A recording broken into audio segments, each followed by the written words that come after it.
Hello, I'm Fast Lawyer. Today we are going to review Cybrid VR, a game released out in early access on the Steam store November 19th, 2021 by developer Tom Reason. It's available for all the major VR headsets. It normally retails for $15. I got a free Steam key through the Steam Creator Connect program to review this game, and I'm testing it out on the Oculus Quest 2 using the Oculus Link cable. Cybrid is a cyberpunk neon-colored VR music rhythm game. It combines sword and guns, and you can easily switch between both, and the sword play here is very reminiscent of Beat Saber. You basically match the colors and also the direction of the sword swing to the enemies. There's also some projectiles and some barriers that you'll have to dodge out of the way of, and that's for both the sword and gun sections. Now during the gun sections, that's very reminiscent of Pistol Whip. However, I'm not sure exactly if you get any bonus points for shooting to the rhythm or not. And during these sections you have the option of going guns akimbo and then just dodging projectiles, or going with one gun and one sword and then blocking the projectiles with your sword or dodging. There's also the slow motion sections that are pretty cool, where the camera movement is guided for you. Now if you're very motion sensitive, you may not be able to do these sections, but for me, a VR veteran, there was no problem with the automatic camera movement and I enjoyed these sections. I wish they were more challenging though. Now, as far as my overall impressions of this game, I did enjoy the gameplay. It is pretty fun and it's a nice workout as well, and it's pretty smooth and polished for early access. However, this game does have a pretty serious issue, and that is the lack of content. There's only 4 levels available, so in other words, there's only 4 musical tracks, and those 4 musical tracks are on easy, except for one where you can play it on easy or normal difficulty, and that is all the main content of this game. Now there's also 3 special levels that are procedurally generated. One is where you drive in an air car in an endless level to the musical soundtrack of this game, and then there's one that's sword only and another one that's gun only. I basically experienced everything this game has to offer in about 40 minutes, and given the price of the game, that's a pretty hard sell. Cybrid VR is running on the Unreal Engine. On my RTX 3080, I was getting steady 90 frames per second. I did experience one bug, and that's where the gun angle on the Oculus Quest 2 is off, but you can go into settings and change the gun angle, so it wasn't a big issue. There are some negative reviews that mention that this game crashes a lot and that there's long loading levels on the Oculus Quest 2. This game was patched and I did not experience those issues. And for those of you who have a small room scale, this game is playable in a very small room scale. You just basically need a little bit more than standing room in order to play this game comfortably, as you just need enough room to take a step to the left or a step to the right in order to do some of these required dodges from the game.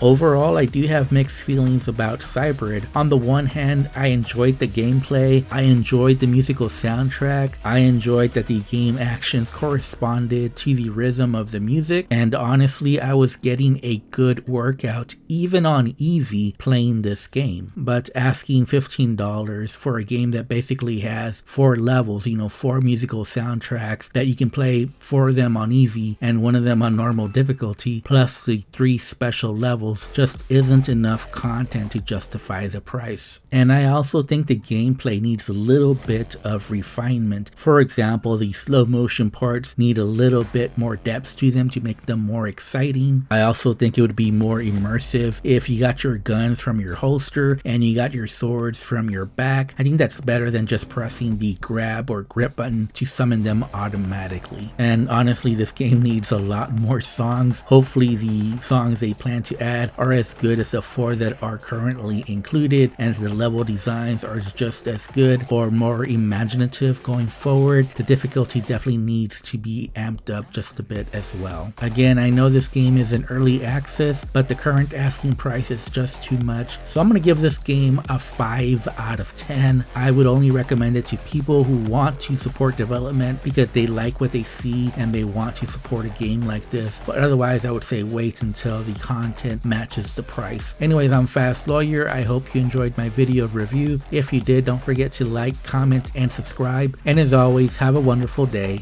and enjoy the rest of the video.